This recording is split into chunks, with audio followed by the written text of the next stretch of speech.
How would you like to achieve the first million? And today we have Laura Cohen with us, which is the CEO of Investing Across Borders, and she's an international lawyer, realtor, and investment strategist. So, Laura, tell us, Laura, what are the 5 steps that you recommend entrepreneurs in order to make the first million? Welcome to Unstoppable Podcast with Harry Sardinas, inspiring conversations with influential millionaires, investors, thought leaders, entrepreneurs who are making a massive difference with their innovative products and services, and sharing the challenges and wisdom of how they sold their first million. So thanks, Harry, for your time today and for inviting me. And it's Lauren, just to be clear, not Laura. So it's a pet peeve of mine because on LinkedIn it's Lauren A, and people often call me Laura. So it's Lauren, just like Ralph or Lauren Bacall. Oh, wow, super cool. So there's actually so many steps, and everything I do is usually in sevens. So I'm going to give you 5 steps and try to kind of combine 2 of them because it's really 6. So the first is, no matter what, get a coach, get a mentor, get a coach. You should never do anything without a mentor or a coach. It's just not a good idea. It's a very bad idea. It's the worst thing you could possibly do for yourself because you think that you know everything and you just don't.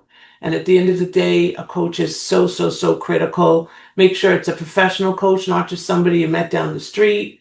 And make sure that they have the ability to provide you with the services that you need. So interview a few, make sure that they have experience actually running a business, not just being a coach.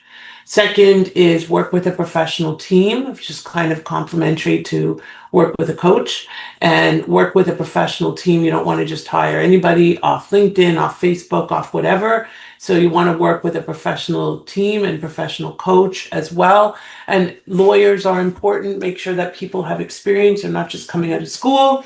And do your research. Do your research when you're hiring. Do your research in terms of building your business, scaling your business, setting up your business. Make sure that there's a market for your business. Don't just launch it and then find out, oh my God, I just spent whatever amount of money and I have no idea what I'm doing.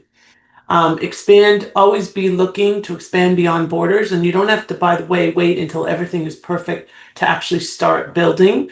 You need to kind of, if you build it, they will come. That's my motto. And I work with entrepreneurs from all over the world. And sometimes you don't have all the pieces in place, but always think bigger and think globally, because your business has the ability to expand well beyond borders. Don't undercapitalize. So in other words, I always say overcapitalize. Make sure you have double the money that you think, because the less that you think you need, the more likely you're going to fail. And use AI and as many tools as you can because they're there. And don't try to be smarter than AI because you're not. Then, and that would be the steps, Lauren. Thank you so much.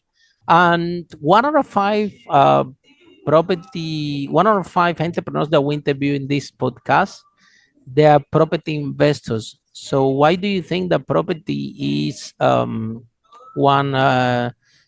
good vehicle to build Well, wealth? property creates legacy. Owning real estate is always it's always an asset. Okay. It's never a liability. Sometimes real estate goes up and down, but you're always going to have an asset.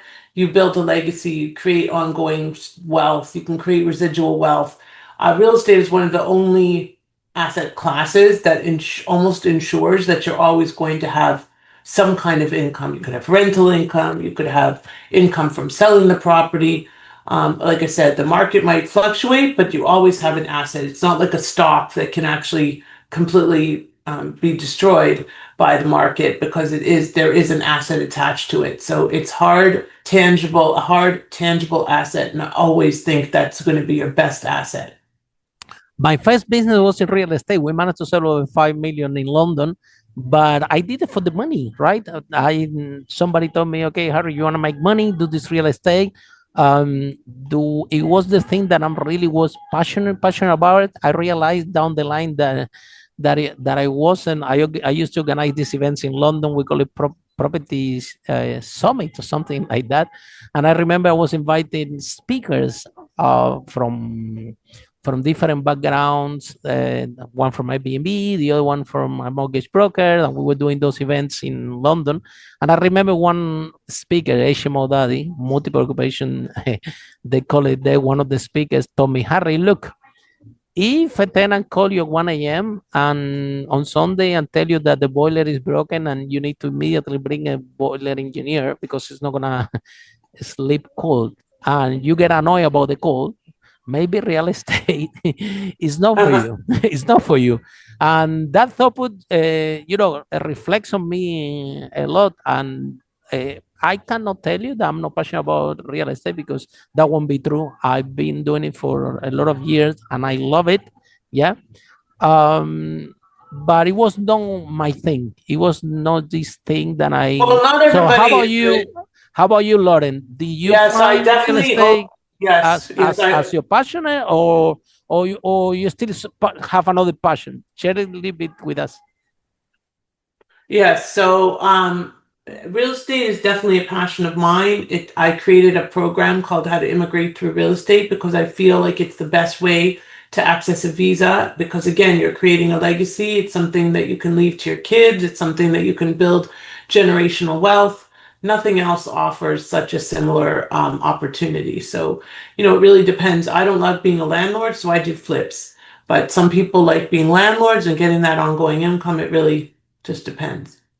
Yeah. And Lauren, why did you choose real estate? Where this passion came from? A I friend didn't told choose you. it. It chose me because a lot of clients come to me and they want to buy US real estate or they do own US real estate and they don't want to buy some different business to get a visa, like a pizza shop, for example. So I was determined. Most lawyers say you can't get a visa through excuse me, through real estate investing. And I said there has to be a way because all these people want it. So I figured it out. Wow, that's fantastic. So it actually came to you, same like me, yeah. It didn't I was come to look. me. It took me 6 months. I was just determined that I had to build it because Mhm. people, really, why should they have to do something they don't want to do so that they can live in this country, in America or wherever? If they love real estate, they should be able to incorporate real estate investing into their visa process. That's how I feel. Clear based on the statistic of this podcast that we're following, right? If 1 out of 5 There you go, 1 in 5, right? millionaires that we interview here, they're coming from real estate. Of course, the same pattern should come to you. The 1 out of 5 entrepreneurs that want to come to United States, probably I they're think real it's estate more. I think investors. Probably they're for real estate me, investors, right? right, but for me, because of the streamlined process that I've created and the name I've built, I think it's more like 3 out of 5 that come to me that want Wow, this. but very, very impressive. Which shows that it's a great vehicle uh, to um, to become wealthy. But Lauren, can you tell us a little bit more about from because from the international lawyer point of view, what are the risks involved when you are investing in property abroad, and why they should be hiring a professional like you? Well, there's the risks are, I mean, look, the risks in your own backyard are challenging, but when you're doing it remotely or you're investing in a new country, you have no idea of the laws, no idea of the rules, no idea of the people, no idea of the tenants, no idea of pretty much anything to do with how to run the business there, how to manage your property, how to avoid your boil having a boiling situation, having some kind of a catastrophe. Who do you know on the ground? Where are your boots on the ground? I mean, my goodness, the list is endless. So the key is that you need to work with these professionals that you can trust, especially if you're not going to be there, if you're going to be remote, if you're going to be an absentee owner. You have to know that you have people there that can go in and look after whatever it is that needs to be looked after. And then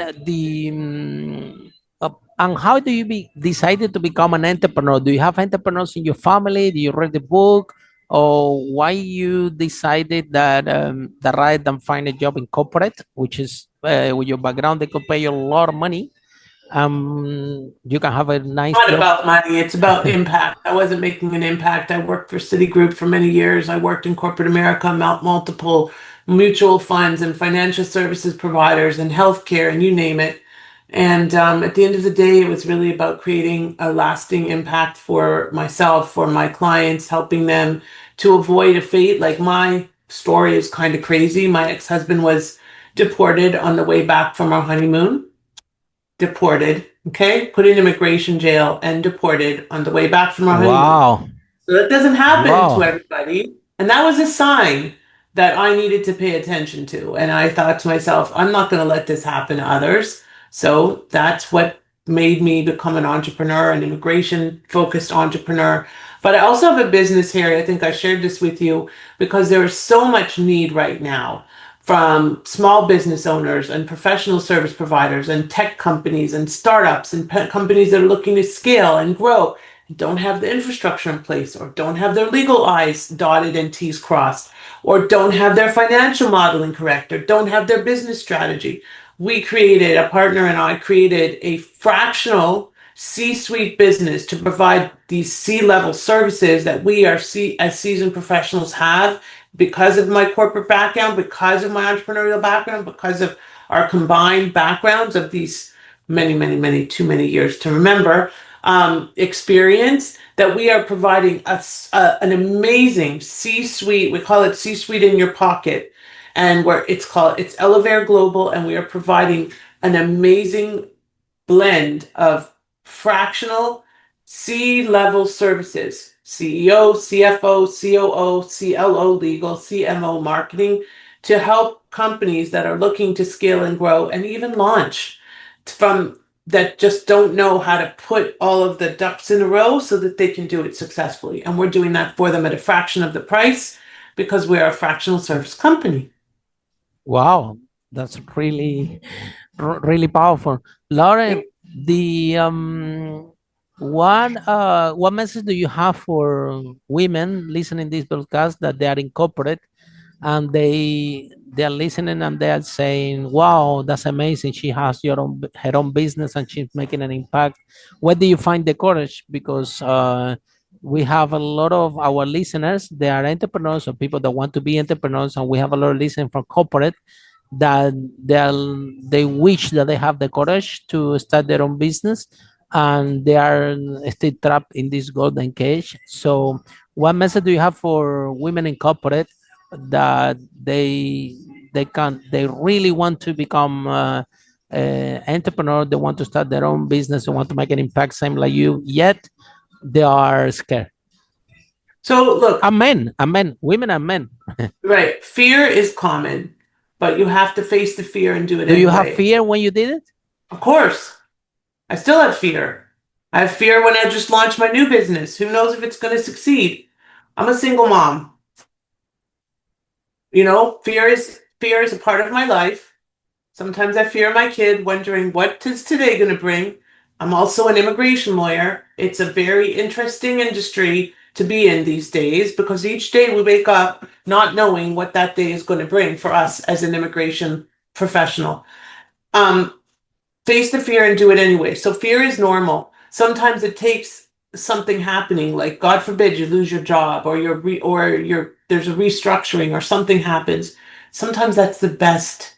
Like my ex-husband being deported was the best thing that really happened at the time because it forced me to rethink what I was doing. I just was on a networking call, and there was a woman on there who said that she was phased out of her very high ticket corporate job 2 years ago. And now she's built one of the most successful podcasts in the world. So, through adversity comes prosperity. That's why my book is called Finding Your Silver Lining in the Business Immigration Process, because you have to take the bull by the horn sometimes.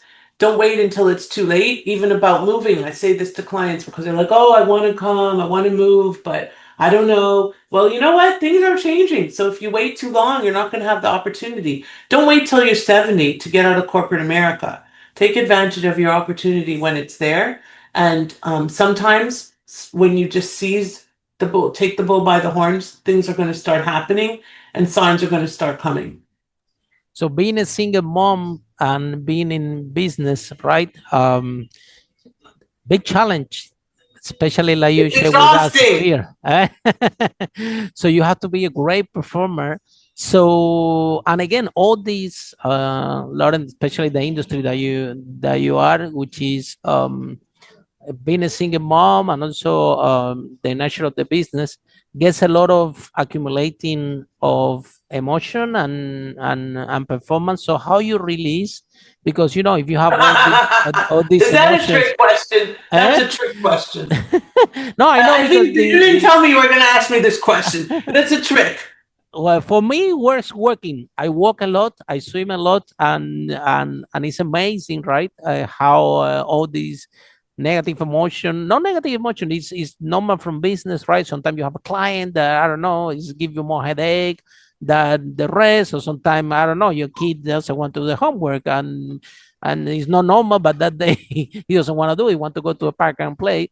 So, and Mhm. then you have these extra negative emotions on that as an entrepreneurs, we had to let that go. Number one, because we interview a lot of people here that, if this negative emotion, you don't let them go, they become physical emotion. You can get a heart attack, you can get cancer, you Yeah. can die.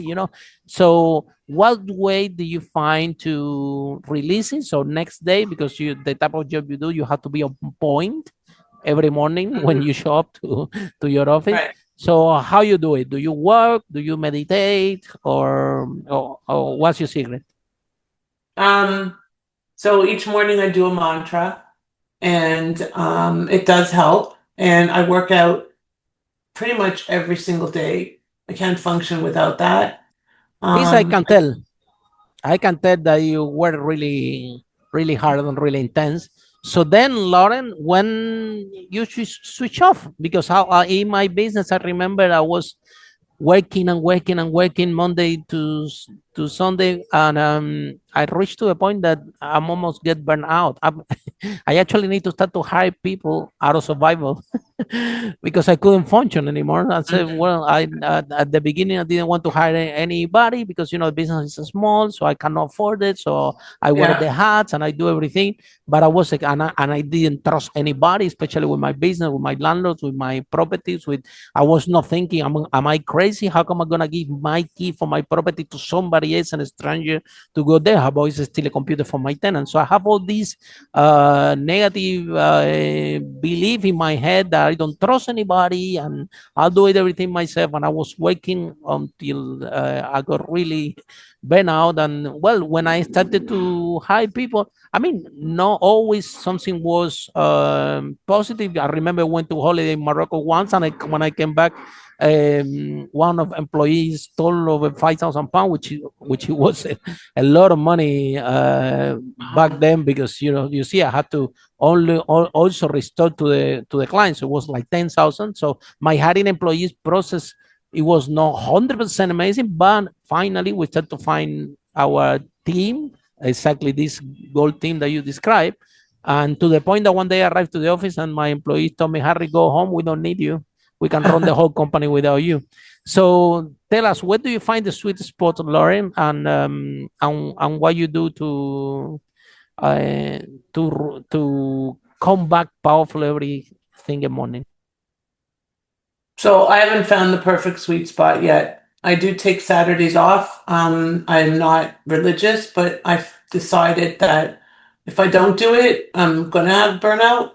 So it doesn't mean that I won't have lunch or do something and all of that, but I don't work. I don't go on the computer. I don't do busy work at all. And that's helping.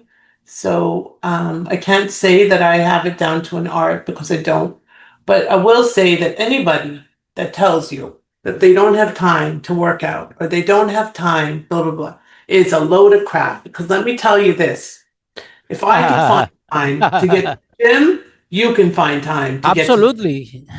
okay? And I say this because there is no question in my mind, even if you go for a half an hour, you need to do something for your body because it clears your mind. You need to take your dog for a walk if you have a dog.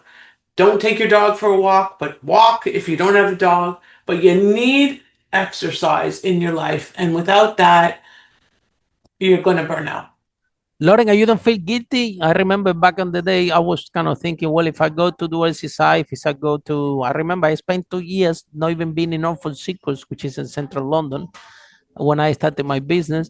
And at the beginning, I was feeling like guilty, like, okay, if I go for a walk, if I go to a park, how come, I had to do this job? How come I gonna start to do this job and go to the park? But then realize, Lauren, that I was in front of the computer and I was like lying to myself, pretending I'm working, but no ideas coming. I was stuck and stuck Because you and were stuck. burnt out.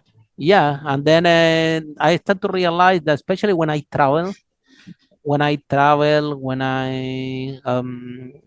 go for a walk, when I play tennis, when I sim, then you come back next day, Renewed. and now the ideas come.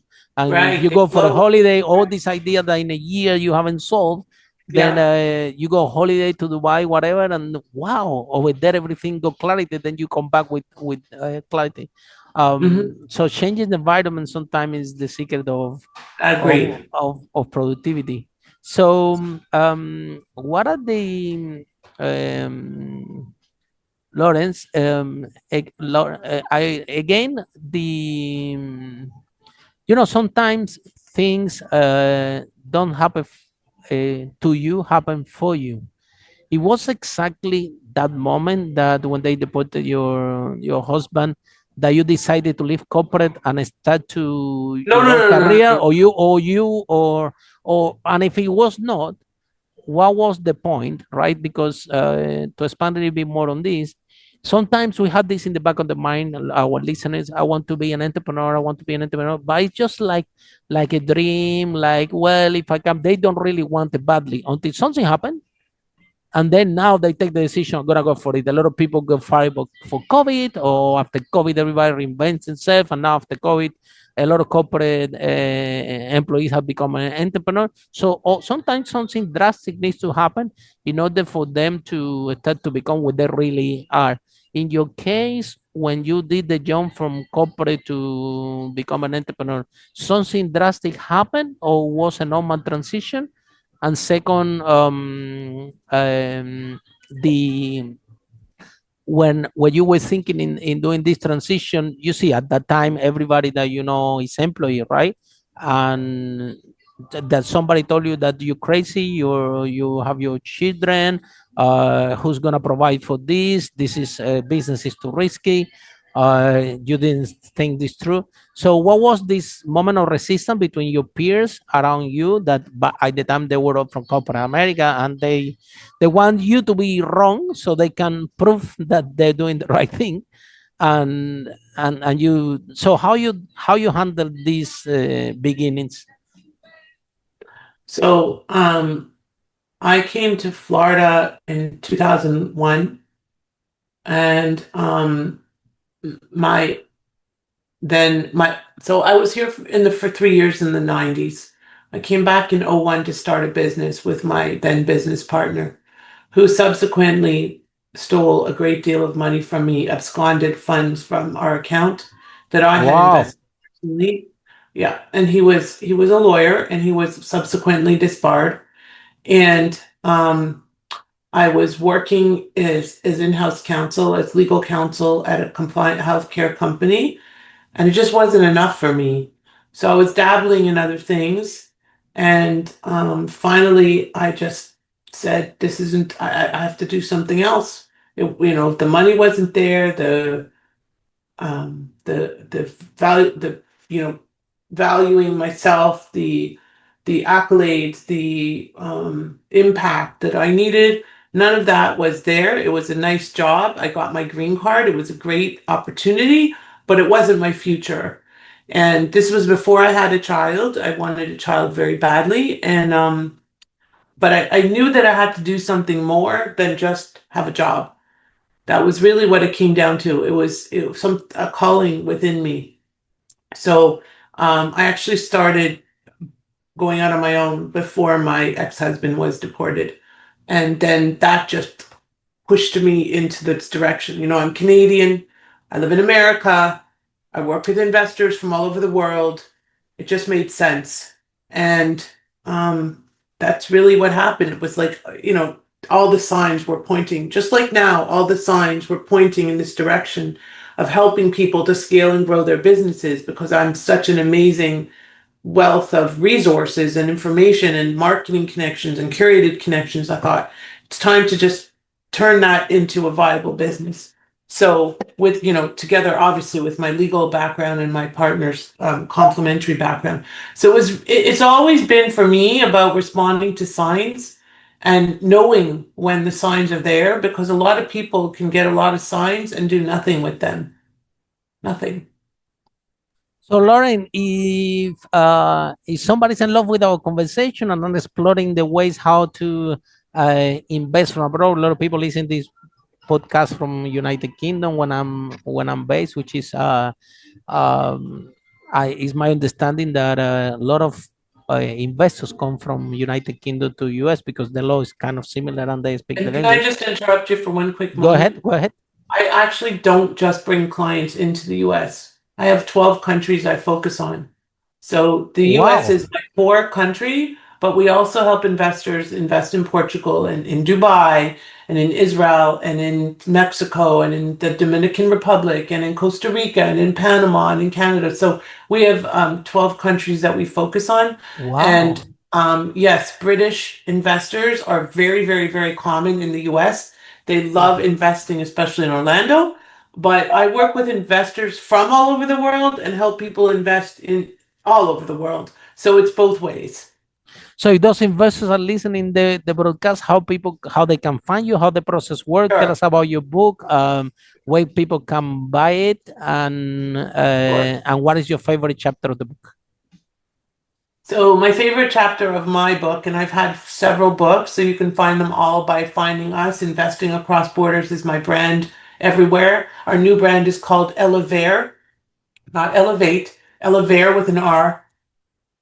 I love the name. Global. Very good. Name is Thank very you. good. Elevare Global. It's a C-suite in your pocket. That's our tagline. You can find me pretty much anywhere under the brand Investing Across Borders. YouTube, TikTok, Instagram, Facebook. You can email us hello@investingacrossborders.net. We have some amazing resources and downloads available for you. And you asked about my favorite. So the book is called, one of them is called Finding Your Silver Lining in the Business Immigration Process. It was a bestseller. It's available on Amazon. My favorite chapter of the book is definitely the preface, because it talks about my story and why I do what I do. There's another chapter called The Coveted Visa, which is about the E2, non-immigrant treaty investor visa, which is my favorite. That's why I call it the Coveted Visa. Did I miss any questions? No, you describe it very good. So Lauren, have been a pleasure have you in the broadcast. I think that you are a superwoman, high performer, and an example for Muchas gracias. You're welcome. Super high performer, right, to the most intense level. I can tell that you really love what you do, right? I do. and you can't do this if you don't love it. And it sounds big. One country is already enough. Imagine 12. My goodness. So I applaud you for what you have achieved, and for all of you. Well, I have great partners. Yeah. So that's great. So thank you so much. And thank you so much. For all of you listening the broadcast, you know, our next episode of Unstoppable, how brave entrepreneurs like Lauren break the wall and achieve the first million. Bye for now. Thank you so much, Harry. It was a pleasure. Take care. Follow us for more interviews with world's most influential, audacious entrepreneurs that overcame challenges and adversity, providing you with the blueprint of how they sold their first million so you can grow your business exponentially.